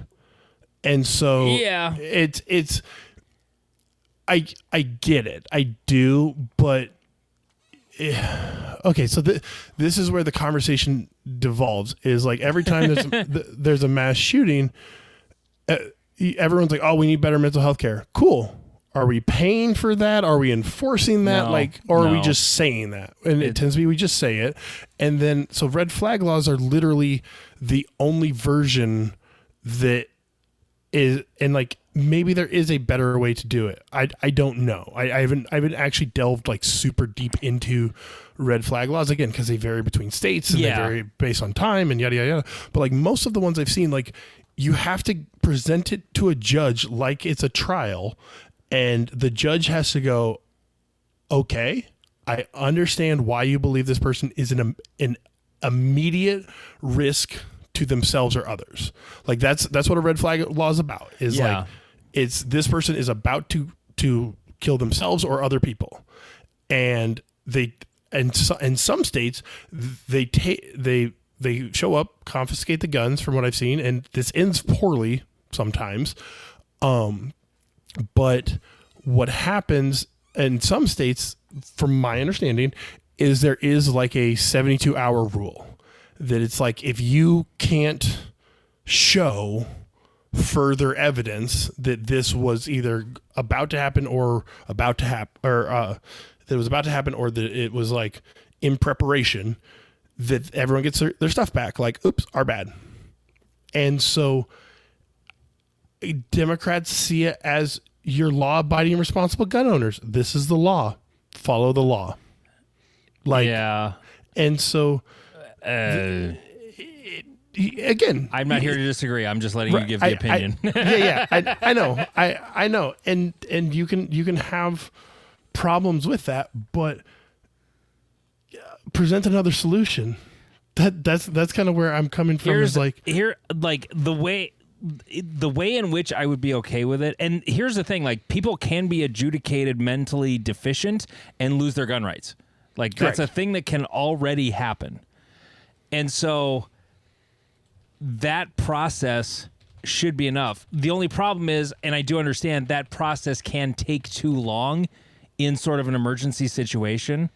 And so as long as there is a very specific mechanism to restore the gun rights, and as long as the bar for removing the right or that intrusion on the right is something higher than a search warrant. I don't know if you know this or not, but the bar for a search warrant is not real high. Correct. And all you have to do is tell a judge, here's what we think. And for the most part, like there's a book about it's called Vanished in Vermilion. Fantastic book written about two girls who were thought to have been murdered by a guy who, it turns out, they drove off the road and they sat in a creek south of my hometown for 40 years before they were found. Okay. Meanwhile, the DCI in my state dug up a family farm twice over a lie on a jailhouse confession that was faked. Yep. And they got 2 search warrants to dig up the whole fucking farm. And it was complete bullshit. Okay. So what I learned there was it doesn't take a lot to get a search warrant in my state. Yeah. Search warrants and there's a whole conversation around like police, like stuff. But again, the sources I've read say that most judges take this very seriously. Most judges take the Constitution very seriously. And in this case, the judge like regretted his like he was actually quoted as regretting issuing the warrant afterwards when he found out like, oh, this was complete bullshit. Really? Like he just trusted people he shouldn't have trusted, basically. Yes. And so so that's where like the Democratic perspective is that they see it as, hey, this is a solution, because many Democrats start like they kind of embrace going back to like the term gun nut, but like for them, like they try to watch out for the victim, and so they start from the perspective of like they're coming from a good-hearted place, right? Like domestic violence, when a gun is present, it's never for self-defense. Like 2%, or like it's a very low percentage of domestic violence shootings are self-defense. They tend to be the abuser has gone too far in someone's life. Mm-hmm. The kid finding the gun in the room tends to be or like a mentally ill person who's contemplating suicide. like they're like, this is a problem I wish to solve. The gun was the negative to this situation. And so they support like red flag laws because they see it as a solution, and they see as they view it. Again, they don't go into the intricacies of it, but they view it as a minor inconvenience to you. There was enough evidence to present to a judge who believes in the Constitution, believes you have a Second Amendment right, and that judge went, there's enough evidence here that I see why someone would believe that this person having a firearm at this moment is going to cause harm to someone else or themselves. And then they go deeper into it and go, okay, you know what, we were wrong. Here's your stuff back. End of equation. And for them, they're like, yeah, like, okay, you're without a gun for a week or 2 weeks or whatever. Like, that sucks, but someone didn't die. They're coming from it from a, like, we don't want people to get hurt perspective. They're just coming at it the opposite direction that most gun people are like, oh, how do we stop school shootings, or how do we stop like mass casualty events? Well, a gunman, or like having someone there with highly skilled and, you know, the dick and drill or situations like that, like they're there, they end the threat before it does harm. And you're like, okay, that's one theory. And another theory is that the harm never existed. We don't have many IED explosions because we don't have easy access to the resources to make IEDs, or we don't have the motivation or something, because we don't have a lot of IEDs in America. I think IEDs are just too complicated. Right. Exactly. and so most of them you'd have to wait around and call them on a cell phone. Right. You know. And so Democrats come from the perspective, well, if it's too complicated to make that, then why don't we make the system to get guns that complicated? Yeah. Like that's the mindset. They're not coming at it because they hate you, or they think, oh, I'm going to take your guns and then I'm going to. They're Schrodinger's liberal. They're both terrified pussies, but also want to be the jackboot on your throat. There are those too, though. I mean, those do exist. Like, right? They're not an 1%. anomaly. Right. I think they're more than 1%. I think there's probably like 15 to 20% of Democrats who are like, we absolutely are coming for your AR-15. Like, well, they're coming for AR-15s, but they're not. They're doing it because they don't want you to shoot them. Like, I think that's a perspective that I really want to end this with is, they're not trying to take your guns because they want to do you harm. They're trying to take they want to take your guns because they're afraid that you're going to do harm to them, because that's the message the gun industry puts out. Take it from my cold dead hand. Shall not infringe. They watch Charlottesville and or the Bundy Ranch situations, other situations where people showed up with guns to do harm or were prepared to do violence, and they were like, that could be my family that they do violence to. I don't think I want them to have the ability to do violence. That's the thing I've thought about is, like, if would my mind be changed if a family member of mine was a victim of a mass shooting? Like, I mean, honestly, like, my kids in school, like, believe me, I've thought about it. Yeah. You know, and I've honestly had talks with my kids, like, okay, you guys have done lockdown drills, right? I was just talking about this with one of my boys the other day. In a lockdown drill, what do they tell you to do? Like, just stay in the room and be quiet? Okay. I said, okay, so what if the bad guy in the hallway is trying to get into your room? What are you going to do? And my son's like, bro, I already know what I'm going to do. Like, he'd already thought about it. He's like, I'm going to find the heaviest thing I can, and as soon as that door opens, I'm going to try and hit him in the head, because it's all we can do. Well, and I'm like, yeah, that's what I was going to tell you to do. But you thought of it. Okay, cool. Well, and I think, but if there's a window, go out the fucking window. Right. Well, and I think that's one of those kind of like Gen X versus millennial separations. Is like, yeah, I did lockdown drills, and like, we didn't do the terrifying ones. Like, there are schools that do lockdown drills, and then they come around and like smash on the doors. Yeah. And like, they traumatize the shit. And so like, you ask like teachers what they think, and because they go through these 2 or 3 times a year for their entire career for the last 25 years. And yeah, there's not a lot they can do. I mean, you read the stories about, because there's so many shootings, I can't even remember the I don't want to say Stonebridge because that's our buddy, but the one in Florida where the officer didn't respond. Oh yeah. I It's don't the name remember. of the high school. Yeah. So if you're listening to this, you probably know what shooting I'm talking Yeah. about. I Parkland. remember Parkland. Yeah, it's like Parkland, multiple name, whatever. No, it was just Parkland High School. Oh, It had nothing to do with Stonebridge. sorry. Oh wait, no. It was Stoneman Douglas High School. You're right. My bad. Yeah. Okay. Sorry.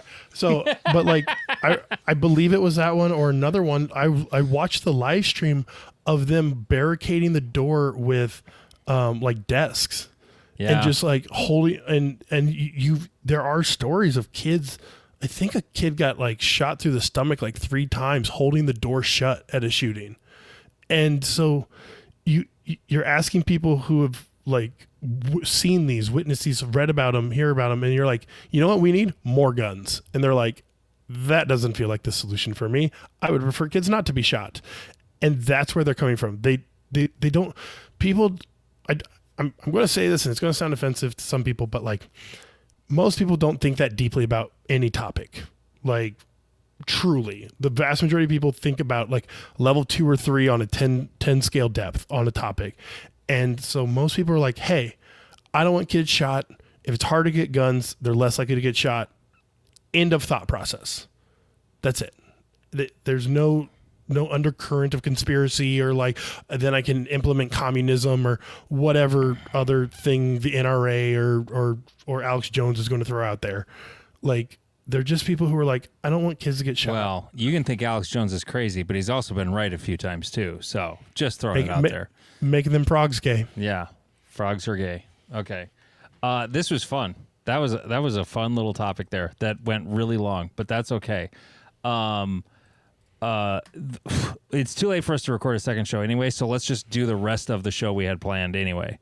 By the way, patreon.com/notanothershootingshow. You'll get another show this week, even though you're getting one that's probably going to be close to 2 hours by the time we're done with it. Huzzah. This was fascinating, though, to hear you talk about it. So, also, MW Activewear. I don't know if we've mentioned Michelle in a couple of weeks, but I'm a little upset she didn't just tell me, like, hey, we've got sun hoodies now. So, like, we would have been pimping those, too. You know, I wouldn't mind not another shooting show sun hoodie. Michelle, right? Just saying, you know. Also, I mean, not a show sponsor, but Stonebridge Gunworks. If you give me free shit, I'll pimp you. He gave me he gave me more than that. I was about to say he gave me like $8 in free springs, but no, he actually also gave me the front sight blank for free as well because I don't care about the front sight blank, but he put it in anyway, and it is kind of nice. But did you mail the gun for free or no? I paid for it. Oh, okay, good. No, okay. I paid for it. I just ordered it and sent it, and then he the front sight blank is a $20 upgrade, and I was like, nah, I don't care. I'll just take the fiber out, and he did a good gave it job to on me your anyway. On your tax port and your The tax port he did for free for me. He offered that yeah. up, and so then that's why I absolutely was paying for the second one. But if you give me free shit, I will definitely pimp you out. StonebridgeGunworks.com. And I'm also going to the Free State Championship this weekend, which he is helping. I don't know. I think he's one of the match directors, or he's certainly helping out with it. And we were kind of texting back and forth. I was just asking because I I actually became the asshole I hate. I said, hey, what time will the match get done? Which it wasn't the dumbest question ever because, you know, there's like the scheduled time it's going to get done. And then like both Cornhusker and Great Plains get done before that, like well before that. Yeah. I'm just trying to figure out if I need a second night of hotel in Kansas City or if I can head home that afternoon. And he said, no, there's no awards. There's no prize table afterwards. That's all done during the match. The awards are sent out personalized with the, you know, after the fact. There's no teardown because they actually do a club match the day after on Sunday with the like it's the redemption match. So they leave all the stages up and then the club tears it down. So there's not even teardown. So it should be done around 4:00. Well, that means I'm getting home around 9:30. Okay, that's cool. But I didn't look at the match book either. So what he should have said was read the match book, asshole. Like I've said before on this podcast, like what time does the range close for walkthroughs? You know, Speaking of walkthroughs, we'll be recording live. My new co-host, Steven Tomlinson, will be joining me at Free State because Jeff's a bitch and didn't want to go. So Steven's going to help me out talking to people. I will fight you. At Free State because Jeff's a bitch. So stop. If you're going to be at Free State on August 31st, we'll be there. I can't hand out beer. I already asked if I could, and they said no because the range doesn't allow it. So boo! I said boo this man. I know, boo. But maybe we'll have like Skittles or something. We'll have some sort of bribe for people to come by and chat with me and Steven because he's going to the match because Steven's not a bitch. He's going to matches like 3 weekends in a row. Yes. So, and you have something going on though, don't you? Or you were just afraid of the heat? You were afraid of it being hot. That's what it was. Yes, I've gotten a heat stroke there 3 times in a row. Okay, Jeff's a bitch, and Steven will be my co-host for talking to people at Free State. So, which I told Steven when I asked him the other day, I was like, we're not going to tell Jeff until we're on the podcast, and I'm going to call him a bitch. So you didn't react. I was hoping you were going to be more upset, but you don't seem upset at all.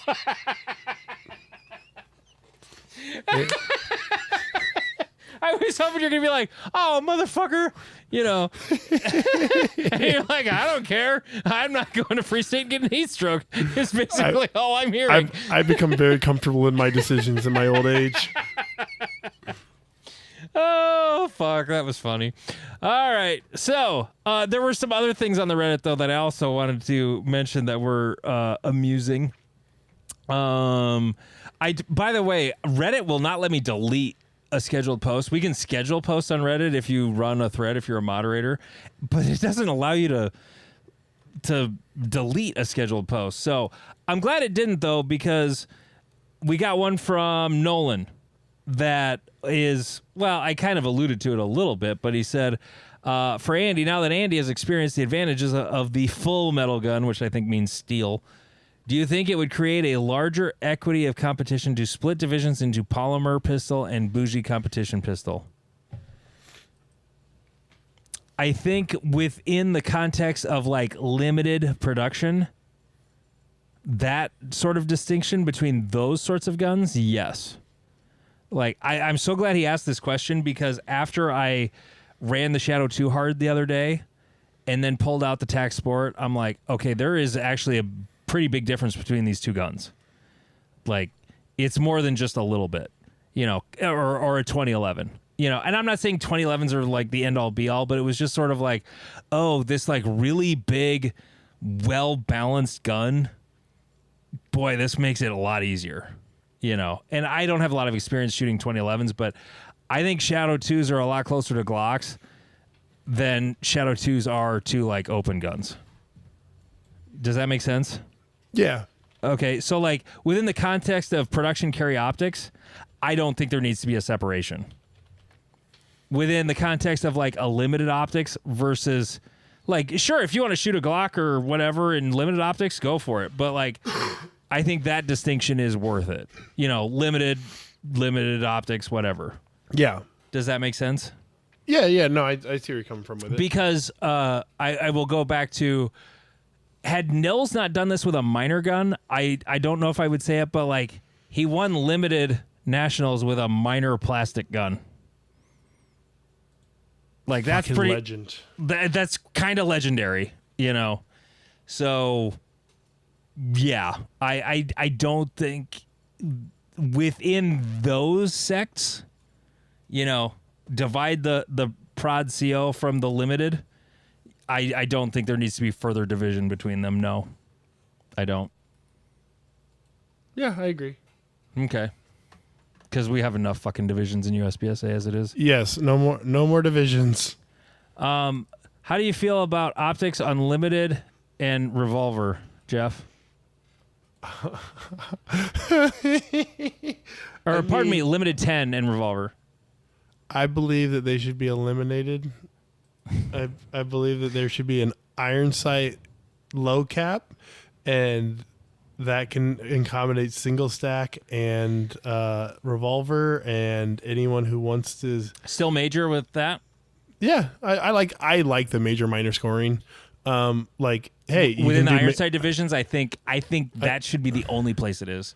Although, Right. I'm open to I don't want to take it away from open. Yeah, open can have it, but like PCC, all the other ones, no. Everyone should be minor scoring, except for I like the way that single stack and revolver do.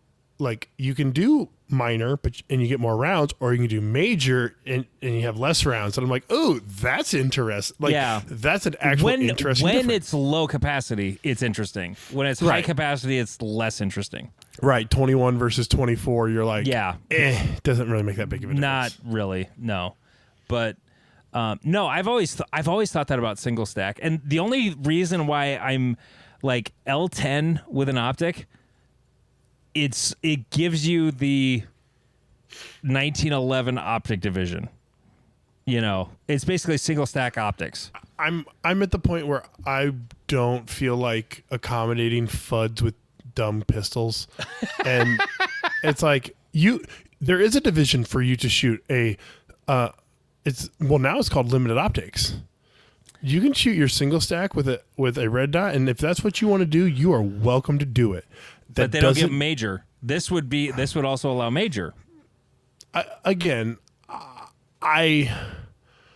care very little about a division that's basically dead, and so I don't. Limited 10 is literally. I mean, if anything, it might put life into the division at all. Because it never gets. I mean, there's a handful of people who shoot it out east. Otherwise, it's only shot at nationals. Right. So it was shot at low cap nats by all the limited dudes shooting From their nearby. limited. It was all the limited 10 guys on my squad were locals. They were limited shooters who were relatively local to the match. I feel like Christian Seiler or someone shot limited 10 when we shot production nats. But Really? I know he shot it, but did he shoot L10? I thought so. I don't know. That's right. I forgot he was there. But yeah, it's like I'm of the opinion at this point that we need like less divisions, and that you do have a division you can shoot it in. You won't be competitive, but you've chosen a bad thing. It's not my fault. Like, you can shoot open with anything at this point, except for a Flux Raider.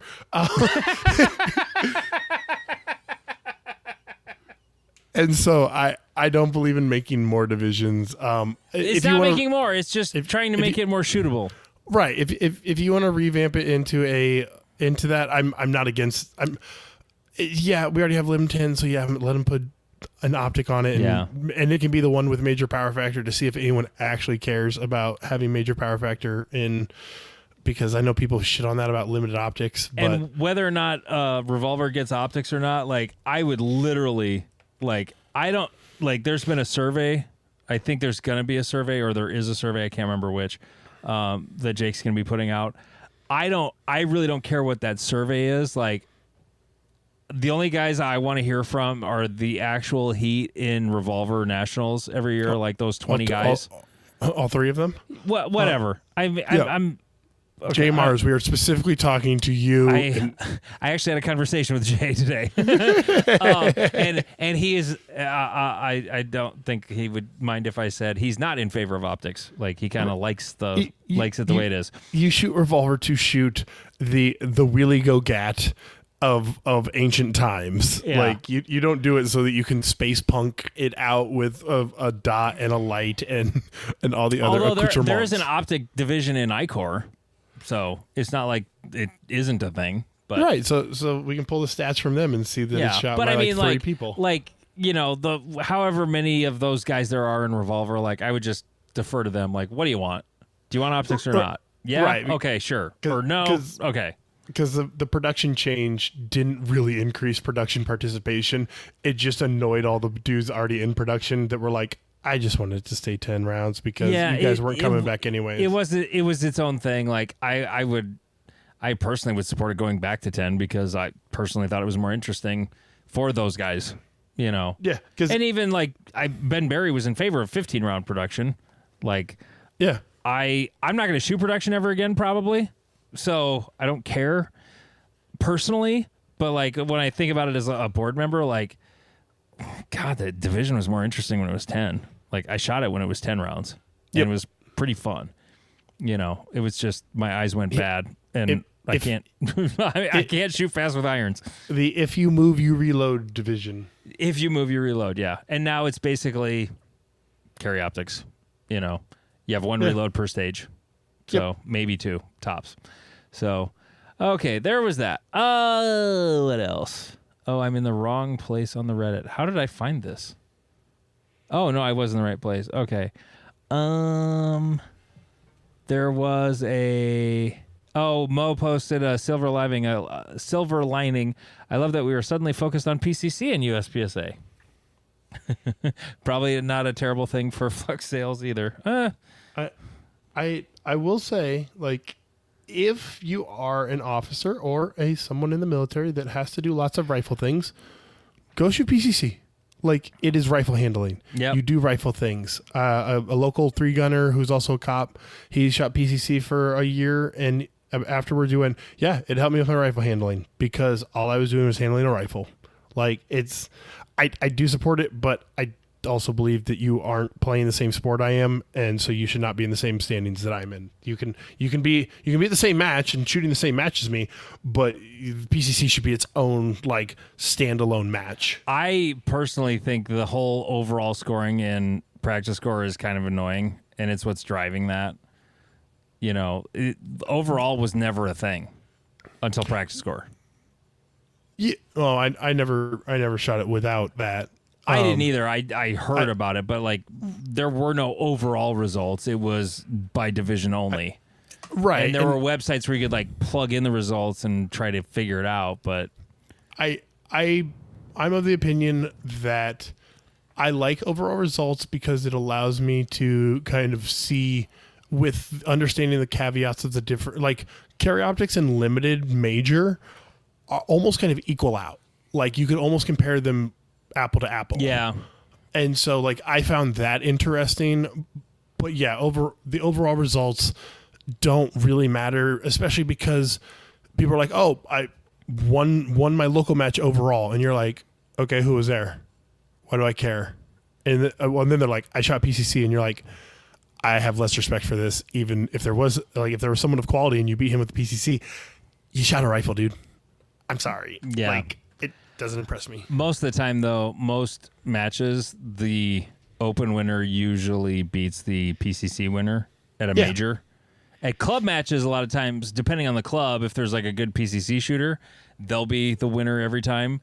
But when you go to a big match, like every year at Area 3, there's always a bunch of open heat. And the PCC guys never beat the open shooters at Area 3, ever. I came across an interesting post I shared on our Reddit. By the way, reddit.com/r/NASS for Not Another Shooting Show. In the Glocks sub, somebody said, "Is this Reddit approved after I got reamed for shooting Hydroshocks?" Apparently, the Glock sub made fun of a guy for having HSTs, so then he got gold dots. And I'm like, what the hell's wrong with HSTs? So I don't understand. You live in Reddit more than I do, Jeff. Can you explain this? I was about to say, I'm perpetually on Reddit, and this is the first time I've ever seen this. So I think this is a Glock specific, the Glock forum specific thing, because if you go to RCCW, R guns, R firearms, R whatever gun related thing you're doing other than Glocks, apparently, the list is HST, Spear Gold Dot, Critical Defense / Duty. Done. End of equation. They're all said in the same breath. Like, and again, I call this the splitting of cunt hairs because A, none of you are ever getting into a shooting. B, the 1% difference between the three of these, whatever that difference is, I'm not even going to try to say which one is 1% better than the other. I don't know that they are. Doesn't fucking matter, because shot placement actually is what kills people, not the 1% difference between the rounds. Is there an actual difference like I've shot animals and opened up their chest cavities and saw what happened afterwards with several different bullets.